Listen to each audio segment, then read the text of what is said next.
Hello, this is the Exhausted Programmer. My name is Alexander, and today we will be talking about Agile. What is Agile? Agile is a mindset used for developing software, either for a team, a department, or even an individual. There are books written about Agile, there are conferences to go to, there's a lot of depth there that could be discussed. But first, I just want to look at Agile in two different modes. One is as a buzzword, and one with a little bit more information as to what it should mean. In the corporate world, there's a lot of buzzwords that go around, words like synergy or phrases like low-hanging fruit, and Agile has become that to some degree. I think people use it as a buzzword for two main reasons. The most common probably, and the one that makes the most sense, is that someone who should know what they're talking about used it, and someone who isn't expected to know anything about software repeats it. This happens all the time. I do it when I describe cars. I didn't design cars, and yes, I know what a V8 means, but after that I get a little confused and I just repeat whatever's on the manual or on the advertisements for a car for what it has. I just repeat things. Do I really know the differences between diesel fuel and unleaded and all the different types of gas that can be used? No. I just do the same thing I've always done because that's what I do. Someone who knows better than me told me to do it, and I do it. So similarly, if someone high up in the IT department says that we have an Agile department and people in sales or marketing says, hey, our IT department is Agile, that's fine, but it is a buzzword at that point, lacking any real definition from the person saying it. The other time it's used in a more deceivious way is similar to the way other buzzwords get used that get them villainized, and that is by people who don't know what they mean when they should know what they mean. Often the word Agile is used in a way to imply cutting edge. I have heard people talk about moving a company to Agile from some old outdated system, usually the waterfall method, but that's not important. I've also heard people talking about moving away from Agile to some newer system. In both cases, all the person is saying is this company needs to be more cutting edge and I'm the one who can get us there. And maybe they're telling the truth and maybe they're not. That's up to the managers and the people who run the company to decide. But the truth is Agile has been around for some time, for some decades, and it does have some very distinct meaning. When looking at the Wikipedia article, there are 4 main points brought out in the beginning, and I want to take a look at those 4 points and how they make sense when developing software. For me, I was first introduced to Agile concepts when I was reading an article about how to develop a video game long before I ever became a software developer.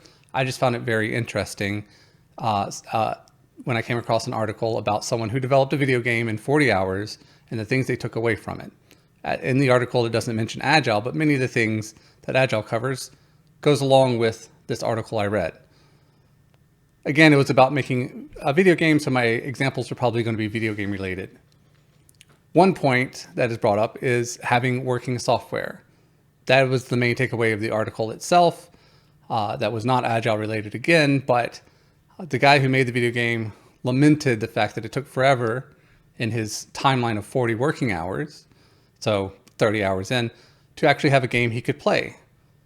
If you take a look at other video game development, you'll see a lot of videos out there of main characters running around an empty field or enemy characters moving around even though there is no player to interact with them. These are the working software. This is having your work start to appear before you. It's a huge motivator to see something that is almost done or halfway done or even partially done, but to see it done makes it easier to keep adding more and continuing on the process. How much horrible would it be to be working on a video game for years to not even see a moment of gameplay until the very end? How would you know you're even doing things right? It's just a lot of guesswork.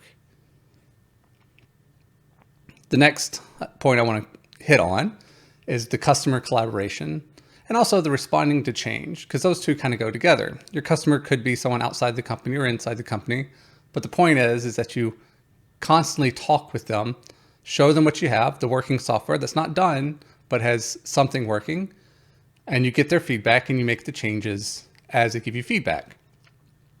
The thing is software, even simple programs or what someone might call a simple program, can be quite complex.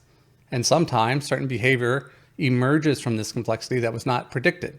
Sometimes this emergent behavior is good. Sometimes it's very, very bad.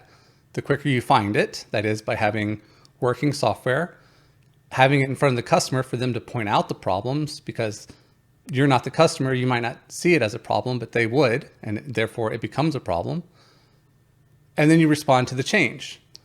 This is to compare to maybe, again, waiting until the whole thing is done before showing it to someone, then getting feedback. Yes, software can be changed at any time, but it's a lot easier to change it while you're working on it than going back and trying to fix some specific part of it. The first point on Wikipedia, but the last point I want to get to, is the individuals and interactions. And they say put this above processes and tools. I think I put this last because it's probably the one I don't agree with the most. It's the one that seems the most vague to me. Yes, it's very important that each individual software developer knows what they're working on, knows how they can contribute. You want your developers talking with your customers, not always going through managers. But there needs to be structure. There needs to be someone at the top of the team, if there is a team, that says we're going to do it this way, we're going to do it that way. There needs to be processes put in place. We see the rise of DevOps positions of trying to standardize working environments inside of a single corporation so that everyone's using the same laptop, same operating system, same IDE in some cases. Therefore, processes and tools do matter. And the corporate world, the real world, seems to disagree with this point as well. But still, the idea is nice. The point is instead of treating everything like giant organizations, talking through lawyers and contracts, years of planning, years of development before you finally see a release, Agile is supposed to give it to you fast. And sometimes fast, usually fast is good. Sometimes fast can be pretty bad. Fast software can sometimes be written in bad ways where certain choices are made that are hard to undo later on. I did say you could go back in time or could go back at any point and change code, but depending on how fundamental the code is to the overall project, and that usually happens at the earliest stages, sometimes those changes can be quite hard to implement later on. And there are many cases where Agile style development just does not create long-lasting software. I don't want to throw out too many examples here, but Google does have a reputation of killing a lot of its software. And you will find that a lot of the software it has killed is because instead of improving the original version of the software, say a chat program, they instead replace it with a new chat program, and then a new one, and then a new one. Conversations, histories are lost, interacting with people. Sometimes you have to use multiple different apps depending on what part of the transition period we're in, and it can create quite a headache. But does that mean that Google should go back to the old method? No, that would not work for them. It would not work for us. But it does show that Agile itself also does not have the perfect solution for everything. Instead, a good manager and a good corporation will realize that buzzwords just don't magically fix the problem. Instead, it takes the human relationship between manager and their team and between different teams and different departments to get things done. The best stuff I've ever made was done with an open communication with people who talked to the customer and knew what the customer wanted, while at the same time filtering it so that I got exactly what I needed and didn't need to hear all the opinions that the customer might have had. So my time was not wasted, but for our customer contact person, their time wasn't wasted either, because that relationship with the customer is important for them, but not for me. So we can see how Agile can work, how it can help us focus on getting things done right now. I think a great benefit that is often overlooked is usually when getting software out as fast as possible, getting something working, a minimum viable product as sometimes it is called. You realize that you don't need everything that you originally wanted, that some things are frivolous, don't add any extra value, and just become a waste of time and resources for both the developer and the company at large. Thank you for watching.